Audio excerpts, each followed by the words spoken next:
திருவண்ணாமலை தொகுதி பாஜக வேட்பாளர் அஸ்வத்தாமன் ஜவ்வாது மலைப்பகுதி மக்களுடன் திண்ணை பிரச்சாரத்தில் ஈடுபட்டார்.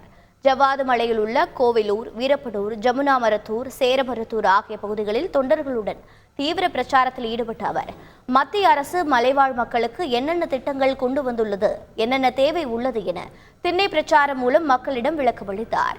தொடர்ந்து அந்த பகுதியில் நடைபெற்ற காய்கறி வார சந்தையில் பெண் வியாபாரிகளிடம் காய்கறிகளை வாங்கி தாமரைக்கு வாக்களிக்குமாறு கேட்டுக்கொண்டார்.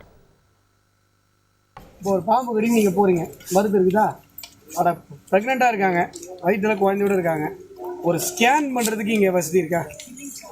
எங்கே போகிறீங்க? வேலூர் போகிறீங்க இல்லை இங்கே போகிறீங்க? எப்படி புள்ளத்தாச்சியாக இருக்கவங்க ட்ராவலே பண்ணக்கூடாது, பஸ்ஸில் கார்லேயே போகக்கூடாது. அதுவே உங்களுக்கு அந்த அடிப்படை வசதி கூட இங்கே இல்லாமல், அப்போ இதெல்லாம் செஞ்சு தரணும். இளைஞர்கள் நம்ம கஷ்டப்பட்டு படிக்க வைக்கிறவங்களும் வேலை வாய்ப்பு. விவசாயிகளுக்கு நீங்கள் சாமை 40 ரூபாய்க்கு கொடுக்குறீங்கம்மா, 38 ரூபாய்க்கு கொடுக்குறீங்க. மெட்ராஸில் நான் என்ன ரேட்டுக்கு வாங்குறோம் தெரியுமா? 160 ரூபாய்க்கு வாங்குறோம். இப்போது நமக்கு அந்த வேலை கிடைச்சதுன்னா நம்ம வாழ்க்கை முன்னேறுமா? இதுக்கெல்லாம் தான் நம்ம திட்டத்தோடு உங்கள்கிட்ட வந்துடும்.